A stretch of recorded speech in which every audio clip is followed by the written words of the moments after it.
Welcome to a Pulp Event podcast, brought to you by the Pulp Net, your link to the online world of the pulp magazines for over 25 years. Online at thepulp.net. In this Pulp Event podcast, a panel consisting of Christopher Paul Carey, Cathy Mann Wilbanks, and author Win Scott Eckert discuss the universe according to Edgar Rice Burroughs. Carey is Director of Publications at Edgar Rice Burroughs Inc., and Wilbanks is Vice President of Operations there. The talk was recorded on Saturday, August 6, 2022, at PulpFest 50 in Pittsburgh, Pennsylvania. Okay, so Cathy and I are from Edgar Rice Burroughs Incorporated out in Tarzana, California. We are the corporation. We work for the corporation that Edgar Rice Burroughs founded in 1923. I built the office that you see here in 1927, and Edgar Rice Burroughs used to ride his horse down out of the mountains and go to work. Corral his horse. So it's a really charming bungalow that we work at. If any of you are ever in the LA area in Tarzana, you have to email me. You can come on over and have a tour. It's a really charming office. Jim Sellis always says it's a 1/3 office, 1/3 museum, and 1/3 library. So that kind of gives you a feel for what you could expect, but definitely highly recommended if you get a chance. So we have been doing a lot of publishing lately. I came on board in 2019 and kind of revamped the publishing program. And I'll just kind of go through some of our publishing projects here. We're publishing the Edgar Rice Burroughs Authorized Library, which will be uniform hardcover editions of all 85 plus works by Edgar Rice Burroughs. They have new cover arts by the amazing Joe Jusko. He's doing the best work of his career, and that's in his own words.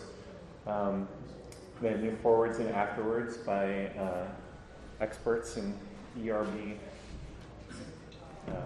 field of ERB. And we have new bonus material. This is really the thing that a lot of the fans really love. Bonus materials from the company's archives. Cathy, for many years, was the archivist, and still are, the de facto archivist. I started back in 19. Right? Yeah. Under Danton Burroughs, and he was kind of led me through the archives and really helped me grow my knowledge of ERB and all the treasures that are there. And so I tell everybody it's like a treasure hunt. You just open a drawer and you never know what you're going to find. It's amazing. It's really fun. That's not an exaggeration. It literally is not. Yeah. So we've really been loading up the books with those. So we started out with smaller amount of pages. I think we're up to we may have even done up to 70 pages in some of these of archival materials. And we have Henry Franke, the editor of Burroughs Bibliophiles, is writing these amazing afterwards, sometimes 50 pages long, of the background story behind the writing and publishing history of each of the individual works. So it's really amazing. So you can see some of the covers here by Joe Jusko. He's going through and he's intentionally painting them with different color palettes. And it's really amazing work. So he says this is the best work that he's ever done in his whole life. Yeah. He did for FPG, he did an art book, Art of Edgar Rice Burroughs, back in 1996.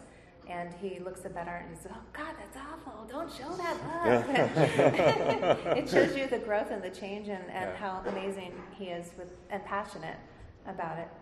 So we're up to book 16 right now that you can order. We'll be announcing in a couple months, 2 or 3 months, November probably, Tarzan 17 through 20. Then we only have one more set to get through the main series. Eventually we'll do also Tarzan Twins and the Tarzan the Lost Adventure with Joe Lansdale finishing ERB's manuscript. But those will be fit in kind of when Joe feels the inspiration to do the covers. And then we're going to move on to Mars, and it sounds like Pellucidar after that, and then probably Carson, and then probably Land That Time Forgot, and then probably Moon Maid, and then we'll see where and we then go on from and there. on. Yeah. And so in 2019, we announced the Edgar Rice Burroughs universe. This is what we're calling ERB Universe Canon, which we kind of break into core canon. That's the original works of Edgar Rice Burroughs. A lot of people associate the word canon with the original body of works of an author. But canon can also be applied to officially sanctioned, expanded works by another author. And so we are making the distinction between core canon, that's the holy scripture of Edgar Rice Burroughs, and then the expanded canon, that's the stuff that Win and I work on, new works by today's, hopefully I'm talented a little bit, but sometimes I question it, but talented author. So, and if you want to see a list of what we've canonized, you can get it at erburroughs.com/ERBUcanon on our website. That'll give you a list. And that also includes comic books that we've started canonizing. So we began with what we call the Swords of Eternity Super Arc, which is a series of 4 novels that are loosely interconnected. They have bonus stories in them that are more directly connected, featuring a new character named Victory Harbin, which I'll talk to you about in a little bit. Carson of Venus, Edge of All Worlds launched in April 2020, like about a month into the pandemic. We were real nervous about it, but we made it happen against all odds, and it was very, very successful. The best-selling book that we've had for the company up to that point, until Win's book came along, and his became the best-selling book. His is still the best-selling book, actually, of the universe line. Yay, Win! Scott, how many reviews on Amazon? 94. 94, oh my gosh. And it's in the nearing to the 5-star. It's like 4. Yeah, it's 4.4 stars. There you go. Average. Yeah, So because very not that noticeable. I'm looking every day or anything. But it's done very, very well, and we're happy to have Win do some more, and we'll talk about that in a little bit. Okay. And then we came out last year with John Carter of Mars, Gods of the Forgotten, by a great author named Gary Grable. He really emulates ERB's style and the John Carter narrative voice perfectly. And this is really the first John Carter novel since Edgar Rice Burroughs wrote Skeleton Men of Jupiter. It's available in paperback. All of these books are in paperback, hardcover, and collector's edition. Comes with a signed bookplate and trading cards, Kindle, and audiobooks. And then this is the next one coming out. So it's taken me a lot longer to write this than it was anticipated. But I think this will be our 28th book that we've published since I came on board in 2019. So I've been very busy. I had to write this over the past 8 months. I wrote this on my weekends, so I was living this book for 8 months. And before that, it was in my head. I'm constantly thinking about it, but I finally got around to writing it. This is the epic conclusion to the Swords of Eternity Super Arc, which Win and I will talk a little bit about later. And it's going to really be a tour of the ERB universe. So we go to Barsoom, Pellucidar, the Earth's core, the Oma system from beyond the farthest star, and other places even that some of the ERB hinted at, but he didn't actually write about. So that's pretty exciting. Another exciting aspect is that there are ties in the book to an unpublished ERB manuscript, which was meant to be a novel, but he only wrote about 7,000 words of it, called The Ghostly Script. It's a very strange story of a world of the afterlife. And I don't know if really many people, that's been done. It's kind of a strange idea. We've taken this unpublished manuscript and sort of mined it for the world building, basically, and then used it in a new work before actually publishing that original work. So, but I wanted to do that because I wanted that authenticity of the ERB world building in the book. And it's going to have a bonus novelette called Beyond the Farthest Star, Rescue on Xandar by Mike Wolfer, who you might know from working on the American Mythology comics and most recently on our Jane Porter comic that we put out through Kickstarter and later released ourselves. Jane Porter, The Primordial Peril. So that's the Swords of Eternity super arc there, all 4 books. So just a bit about Victory Harbin. I'm just going to run through this real fast, but a little Victory Harbin primer here. She is the daughter of Gretchen von Harbin from Tarzan and the Tarzan Twins with Jad Valjaw, the Golden Lion, which is the longest title ever. And she is also the niece of Eric von Harbin, who is the archaeologist in Tarzan and the Lost Empire. That's where Tarzan ran across a lost Roman civilization in Africa. So she has some real canonical roots. Here's Gretchen von Harbin, her mother, and that gentleman there is her father. His name is Nabok. And this comic book miniseries was actually based on a novel outline that I wrote before I wrote the novel Swords Against the Moon Men for the company, before I worked for the company. And I had pitched this to Jim Sullis, but he already had Lee Strong's Untamed Pellucidar in the works, so he didn't want another Pellucidar novel at that point. So I pitched Swords Against the Moon Men and wrote that. So I had a full outline that I had written that was just sitting around, and Mike Wolfer from American Mythology at the time was looking for the next Pellucidar story idea, and we were on the phone, as we often are, talking about these ideas and storylines and all, and he needed a story, so I said, oh, I got one sitting in the trunk, and I sent it to him, and he loved it, and he's an excellent script writer for comics, and has a great sense of storytelling, so he's the perfect person to adapt it. And it turned out amazing, but it is the story. And Victory actually, spoiler, she makes a cameo in the book. So this is her with her mother. And this is actually sent, you'll see if you can read that tiny script there, but it's sort of a teaser leading into my novel. Victory was introduced in the comic book miniseries. The back feature in the comic book miniseries, Carson Venus I of Amtor, and there was the backstory was called Pellucidar, Dark of the Sun, which is also was adapted. This was written first, actually, and then I adapted it to a prose, which is kind of unusual. It usually goes the other way. Yeah. But she appeared with Jason Gridley. Just briefly, this sort of introduces the super arc, but the Gridley wave, which is the means of communication between worlds,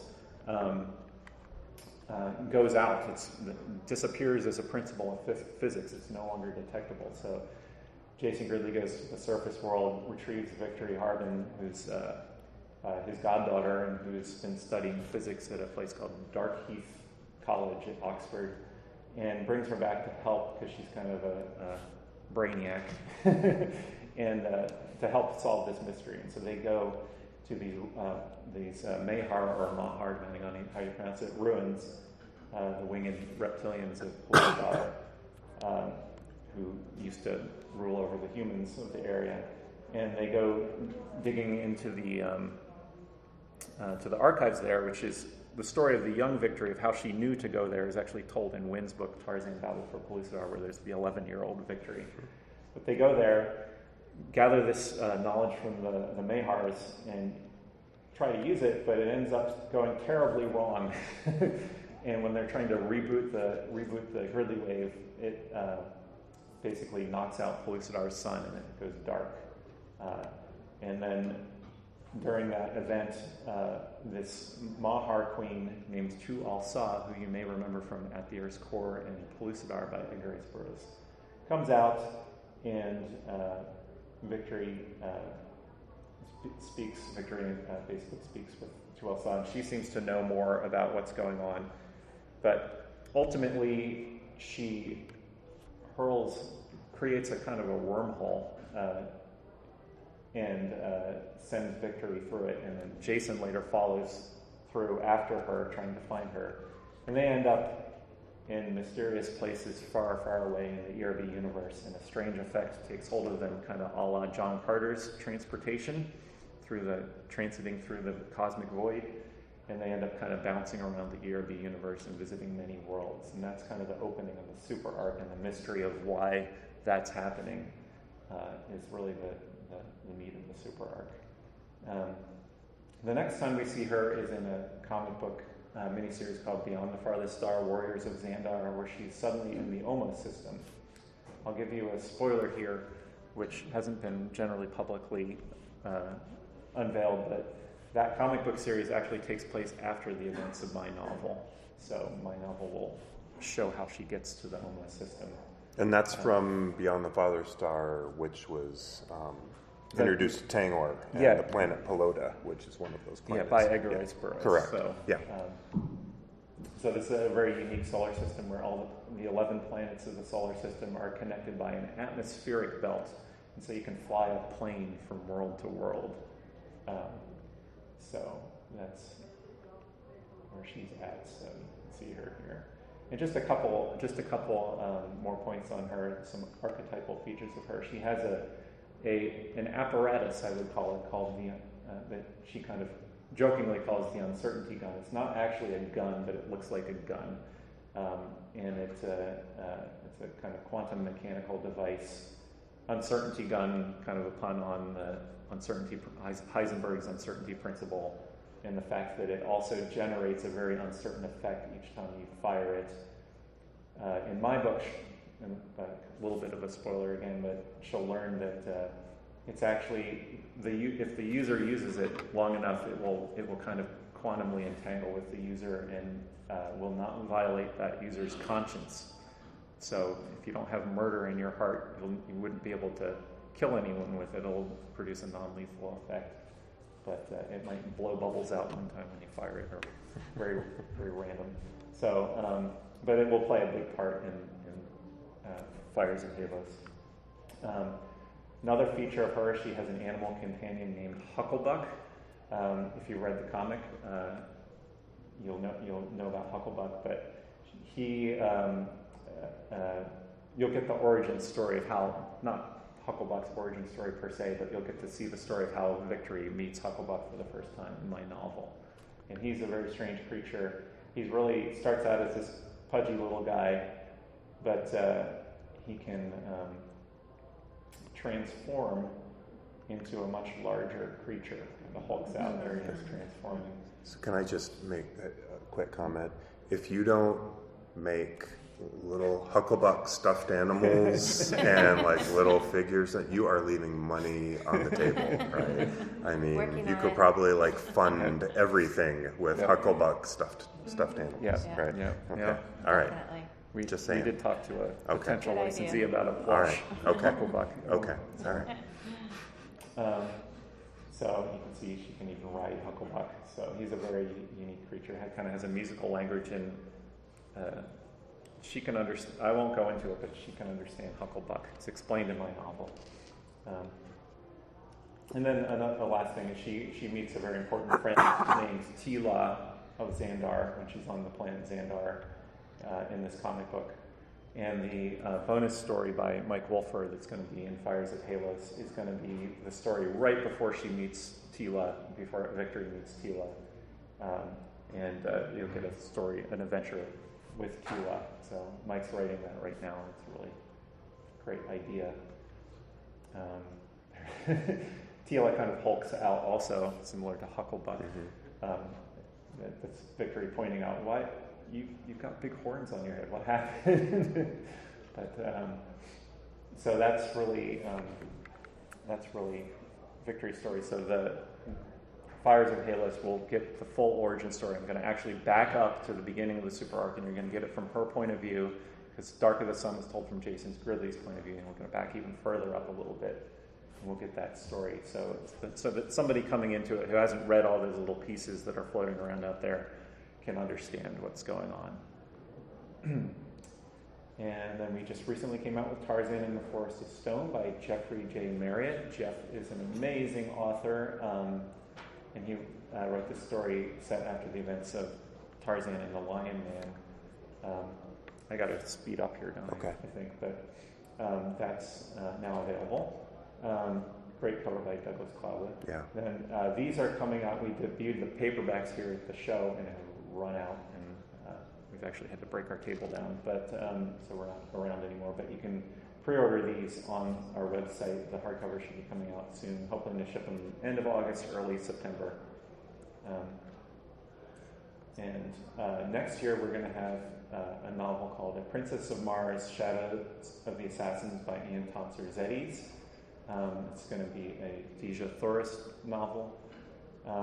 Some people ask us why are we calling it A Princess of Mars and not Deja Thoris, Shadow of the Assassins. And it's because we're really trying to create our own brand with Deja and distinguish it from anything else that's gone before. This is the canonical. This is the literary Deja Thoris. This is not the comic book Deja Thoris. And that brand, the Deja Thoris brand, is really associated a lot with the comics. So we wanted to just make a little bit of a break there. And it's about Ian Tonsor-Zetes, who wrote one of the bonus stories in Gary Gravel's book. And she's an amazing author. I can't wait to see what she does. And then we'll have. It's not working. Oh no.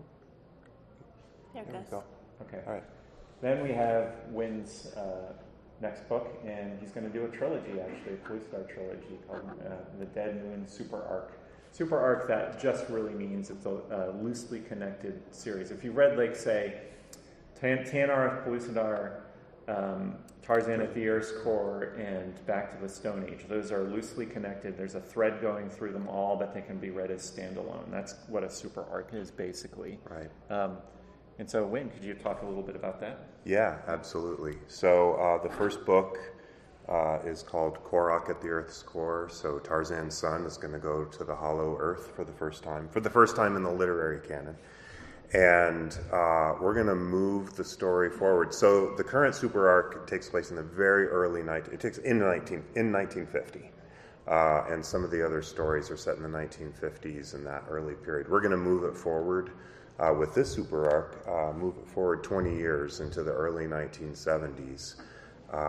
With the Greystokes kind of deciding that, things might be getting a little bit crowded on the outer crust and in Africa, and it might be time to slowly relocate to Pellucidar, at least on a temporary basis, and kind of they might not stay there forever. We don't know, but a nice unspoiled non-civilization type of environment, which of course Tarzan loves. And so Korok is going to be going to Pellucidar on a rescue mission. His daughter, Suzanne Clayton, who was introduced in my prior novel, Tarzan Battle for Pellucidar, has disappeared. She was working in the vicinity of the dead moon of Pellucidar on some environmental helping to resettle some of the African animals in Mangani, and has disappeared without a trace. The dead moon was introduced in Edgar Rice Burroughs' novel and expanded on in At the Earth's Core and the second book, Pellucidar. And essentially, it's a geostationary moon, a small moon, that is hanging within the hollow core of the Earth, and because it doesn't rotate at a different rate rather than the rest of the crust, there's a land of awful shadow that is always in the same place, and it's called the Land of Awful Shadow. And so there's a mystery around this moon. It's never really explained by Burroughs, and so we're going to explore that and look at some of the maybe scientific and mythological explanations and background behind the origin of the dead moon. And that will be the through line of the book. Why is this dead moon here? What's happening? What's the influence on the rest of the characters? So Korok and his spouse, his wife Miriam, will be the primary lead characters in Korok at the Earth's Core. We'll probably see a reappearance by Von Horst, who appeared in Back to the Stone Age and decided to stay and live in Pellucidar. And we'll probably also see an appearance by a character named Chris West, who actually teleported to Pellucidar in 1970 in the other now expanded canon novel, Mayhars of Pellucidar, which was written by John Eric Holmes. Many of you may be aware of the paperback edition. Ace came out in 1976, introducing this character, authorized by Burroughs. It's now been canonized, and they're also putting out the second novel, which has never seen an authorized publication, called Red Axe of Pellucidar. So Chris West is now another character in the deck in Pellucidar that we can, play with and use. The primary characters will be Korok and Miriam. I'll give one spoiler, and I'll briefly talk about the second two books, and then carry on. So some folks in the room who are deeply into the Tarzan series may be aware of sort of a not a controversial, but an ongoing and sort of unresolved controversy called the Great Korok Time Discrepancy. And this Korok contradiction, if you will, in the chronology of the Tarzan books was introduced by Burroughs himself, because he said the Tarzan of the Apes took place in 1988. Then we move forward to Return of Tarzan, and by the time you 1888. Sorry, got my centuries wrong. By the time we move forward and Tarzan and Jane are getting married, if you build the chronology, it's around 1910 or so, and then their son is born around 1911 or 1912, and then he's an infant in The Beasts of Tarzan. The next book, The Son of Tarzan, he's a teenager, but we know that only a couple of years can have passed since he was an infant, because in a subsequent book he's suddenly fighting in the Great War, World War I, and so there's a compression there. And how did that happen? Now, some folks theorize that Burroughs, just stated the date incorrectly in Tarzan of the Apes, and that Tarzan of the Apes actually takes place in 1872, and so it bumps the whole chronology back. There's another general, and I'm generalizing, but there's another general camp that theorizes that the character of Korok in The Son of Tarzan is actually not literally Tarzan's biological son, but perhaps was an adopted relative who was older. Well, that discrepancy will be addressed in my novel, and it will not be addressed by either of those theories. It will be addressed in a different way. So stay tuned for that. The next book, which will be coming out, is called Pellucidar, Land of Awful Shadow. The lead characters in that will be Suzanne Clayton, who is Korok's daughter, a son of Suzanne Clayton, who will be Korok's grandson, therefore Tarzan's great-grandson, and a very capable female Waziri warrior. And they will be in Pellucidar, also having the adventure at the Dead Moon. And then the third book, and again, these are provisional titles, not set in stone yet. The Korok at the Earth's Core is set. The other two titles, Pellucidar, Land of Awful Shadow, and the third book, Tarzan Unleashed. So this is where Tarzan comes into the picture, and Korok and Suzanne have disappeared. Something is going on at the Dead Moon, so now it's Tarzan and Jane coming in to basically say, we're going to take care of this situation and find our family. Because as we know, Tarzan is all about his family, protecting himself and his family. And that's it. Yeah, I just wanted to say, Win and I had a nice long discussion about his plans, and we're kind of bouncing ideas off one another, and it left me laughing with glee because it's so great. Like literally laughing with you heard me cackling. Right. Yeah. And in a good way. In a very good way. I couldn't help myself. I had a lot of trepidation when I ran this by Chris, because I thought, you are nuts. That's what I thought he was going to say. And no, it was very well received. So thank you. So moving along here. So we have the Wild Adventures of Edgar Rice Burroughs series, which is really, it gives the authors a little bit more freedom. Sometimes you move into kind of alternate universes. Sometimes they're more, closer to canon, but they're not. The different books in the series aren't necessarily gelling with one another. The events of, like, one author might write something and another author writes another thing. They might both be true to Burroughs, but they're not true to themselves. So this allows the writer to have a little bit more freedom. There's a lot of fun books in this series. Most recently, we have Tarzan and the Lion of Judah by Gary A. Buckingham, who is here. He's manning the Burroughs Bibliophiles table. Is he in here? See him in here? Don't see him. Oh, okay. Okay. But he's going to be publishing these books himself. He's had a few supply and demand problems with the printer, but they should be coming out hopefully in September. And if you want to pre-order a copy, please stop by the table and see him, and you can do that. So, and we've just released earlier this year Skies of Venus, a really fantastic novel. Set in the modern day where a new hero goes to, or an anti-hero in some sense, goes to Venus. And it's fantastic. I can only compare it to Carson Napier meets Game of Thrones. It's really good. It's a really sharp author. He's really, really good. We'll also be doing one, Scientists of Mars by Chris Adams. That's in the works right now. And then coming soon, you all know Will Murray here. This is a provisional title, but it's probably going to be the title, Tarzan Return to Mars.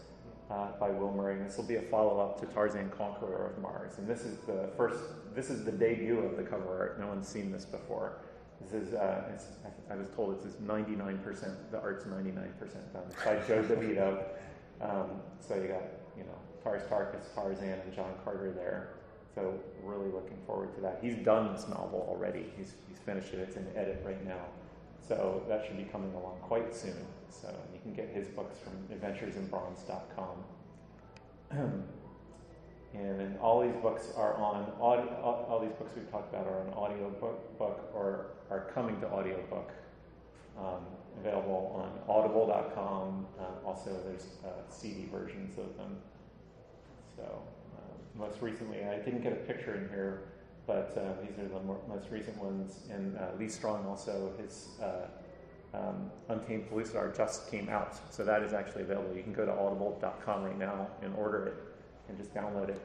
Instant gratification. So but we'll be having everything that we put out is going to be on there ultimately. New from Dark Horse, this was Tarzan and New Adventures. This was from our online comics subscription program, but done in book form. That is now on the stands. It's fantastic artwork from Thomas Grimberg and Roy Thomas and Benito. I still don't know how to pronounce his name. Gallego. And really, really fantastic art and storyline. So, and then they'll be putting another one out, which is the Tarzan of the Apes, a classic adaptation. That's what it's called. That's what the online strip is called. That's coming out in September. That's got Roy Thomas and Pablo Marquez on it, and that one's coming out soon. It's good to see Dark Horse getting some Tarzan comics out.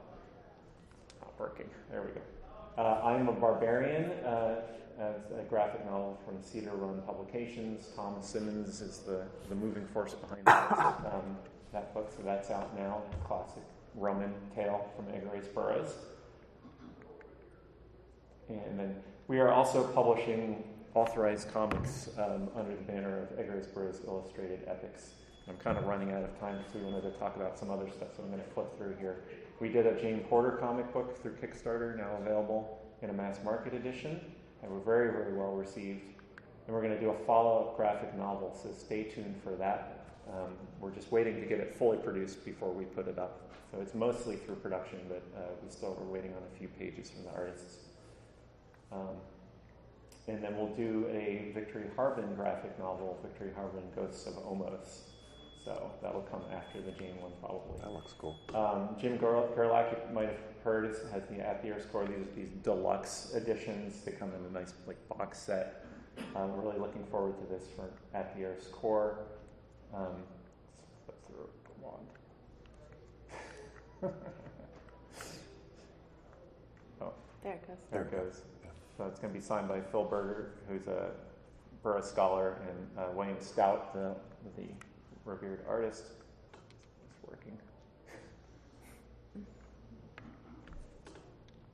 Is battery low? I don't know. I'm just going to go down here. Oh, there it goes. Oh. Just when you get So it. you can see they it got changes. beautiful two-toned artwork in there. Beautiful. And I'm just, you can probably hear me if I go down there and talk, can't you? So Bob Eggleton artwork, amazing. I don't know why it's not turning. It's going to go down there.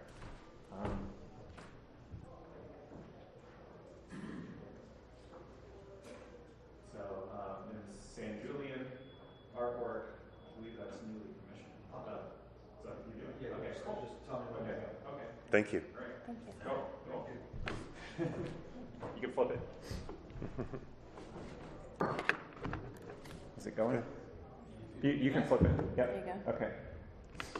Frazetta artwork. So beautiful Frazetta artwork. You can flip it. And that's Jeffrey Jones artwork. Jeffrey Catherine Jones artwork. And then you can flip it. And then Jail in St. John. Back on that Frazetta artwork we saw, that's the first time we've seen some of that color done. Yeah, I believe that's colorized by Phil Normand, who does our Recoverings dust jacket, beautiful dust jacket reproductions. So there, yeah. So, All right. yeah. So you flip past all that artwork, and so those will be available from. That is currently available to pre-order from ERBbooks.com. So, and Kathy, you want to talk about the merchandising, or? Yeah. So as many of you know, that we've been working with Mike Wolfer on comic books, but he's also an amazing graphic designer who's done the African logo and for Tarzan, and he's also done many other logos, as a matter of fact. So we've taken a lot of his designs and we've developed our Tarzan store on Amazon. So as you can see, we've got a shop by brand menu bar that takes you into a lot of the different projects that we have, and the by brand. So you can get the t-shirts, there's an apparel, there's audiobooks. It's probably the easiest way to access a lot of our merchandise through Amazon. And of course you can get Prime and all that good stuff. So it's really easy, convenient, and it gives you a lot of range in color, and there's so many different options. Someone was asking me about a doodad shirt, and there you can see we've got a few different options for that as well. So I encourage everybody to go to amazon.com/Tarzan and check it out, because there's so many different words. I did. We've been developing so many, we've got an example right here. And this is like a different design of Tarzan that we don't have at our store on our own website. So it's very unique and different things on there, and we're constantly updating it and developing new things with the all of the options that we have. So check that out. We also have a store on Zazzle. And why is this? Because Zazzle offers many different types of merchandise that we can't get on Amazon. So we might find like a notebook or like a little bib for one of our brands called Tarzanimals, and there's a lot of other options on there. Yeah, so it's fun, and we get to develop things in different ways. And what girl doesn't like to do that, right? Shopping and developing merchandise, it's fun. So I encourage you to go on Zazzle. They also have a lot of discount codes, so great for gifts, and you get the picture. So this slide is really important, and it's just breaking news. Last week was it last week or the week before that? We were in San Diego. Hard to remember. I know. We're traveling so much. Yeah, it kind of blends together. But we were really, really proud and very happy to announce that we have signed an option agreement with Columbia Pictures for live action Tarzan. So it's in the works. Now I know it took a long time for Warner Brothers to come up with a movie, but they have assured us that it will not be 14 years before we have another movie. So we are super excited. There's a possibility of a series and some other things coming out of it. So we're so proud and happy, and we'll be in constant contact with them, trying to move it forward. So that's exciting. We also signed for John Carter. You can stay on that one for now. Yeah, just for a few minutes. John Carter of Mars, we have had deep negotiations with a main studio, and Jim has not authorized me to mention the name of the studio. However, we have signed the deal memo, and we will be, as soon as we sign the long form, which could take a little bit of time, He always says, "Oh, it takes 6 months, or 60 days to 6 months before we can sign it." We will be hopefully moving forward with an animated John Carter of Mars series. So that is really exciting too. Yeah, and it's a really good animation studio that's working on it. So Yeah. they do really, really good work. So really excited. Yes, so we're couldn't be happier with that.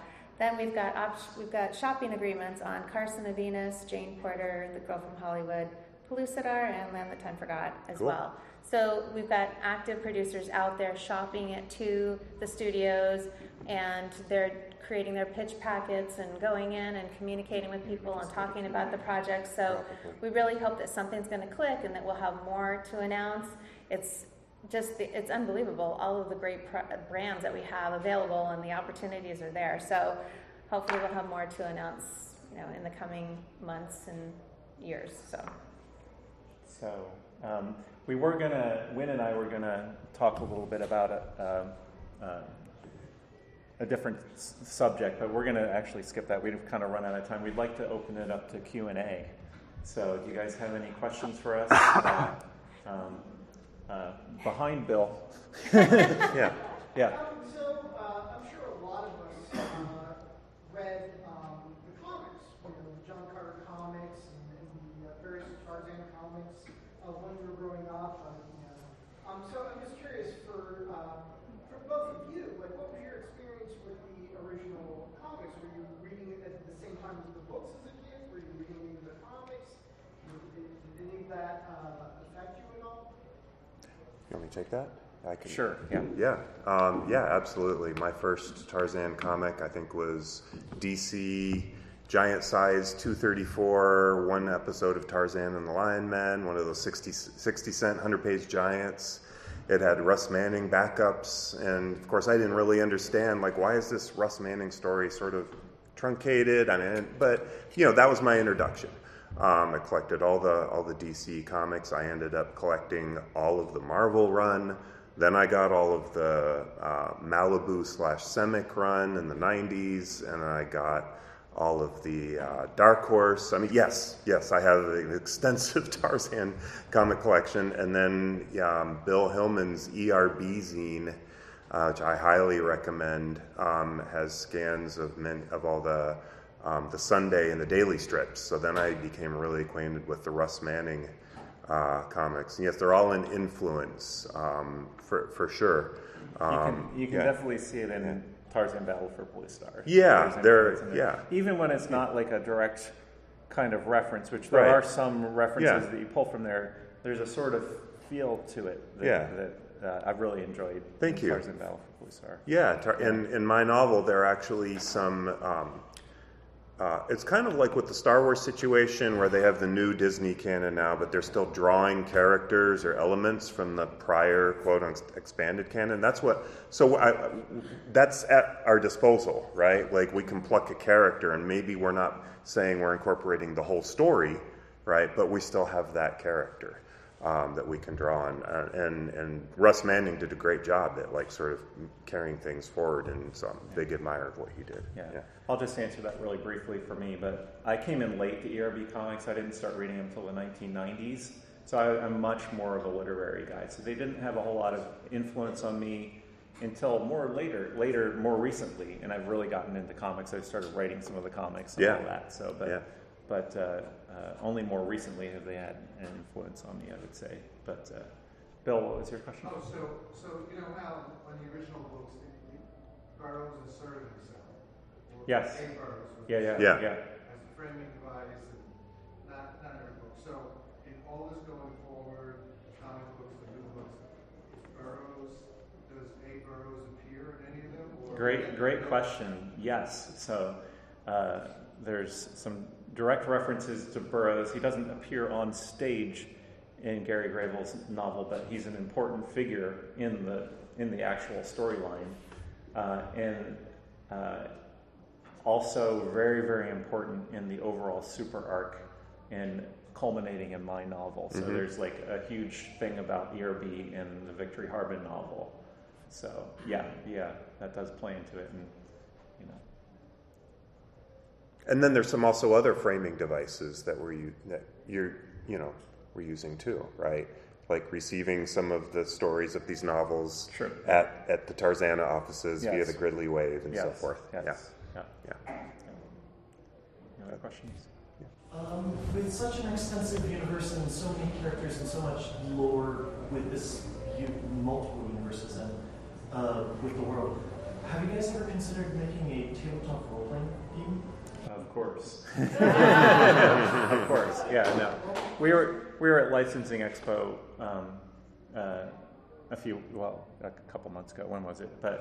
And we definitely had an interest in specifically like an Edgar Rice Burroughs universe role-playing game. So yeah, absolutely. And I come from a role-playing game background. I was an senior editor at Paizo. I worked there for like 10 years on the Pathfinder role-playing game. So I speak their language. But other questions? Yeah, I'm glad to see that Will's going to be doing the Pellucidar books. But aside from Tarzan, I keep Tarzan off to the side. Everybody asks what your favorite Burroughs character is. Tarzan exists by himself, so I count from all the others. David Innes' book is my favorite character other than Tarzan and then Carson. And it seems like after Pellucidar, David Innes is basically in a jail, and that's why Tarzan goes to Pellucidar to rescue him. And then,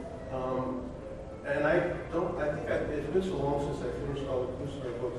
I just wonder why in all the other ones, is he going to be mentioned, or you can use David Innes in the book, or as a major character rather than as Yeah. So I will note that in Book 6, Land of Terror, David Innes came back to prominence, and he was the prominent lead protagonist in that book. But good, your point is well taken.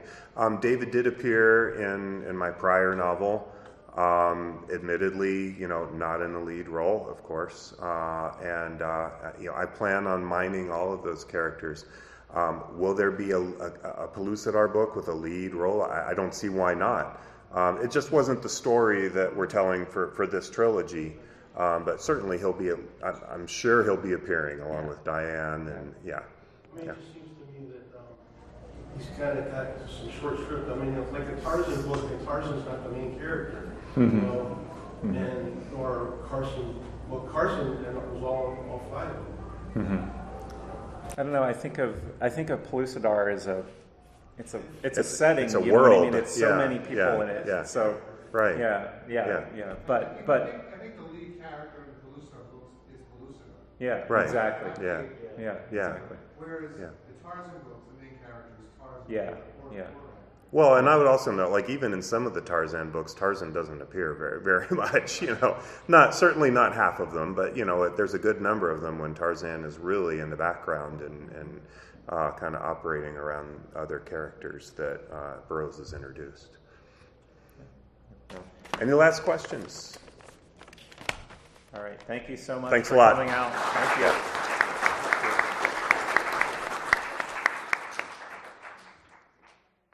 You've been listening to a Pulp Event podcast, brought to you by the PulpNet, your link to the online world of the pulp magazines for over 25 years.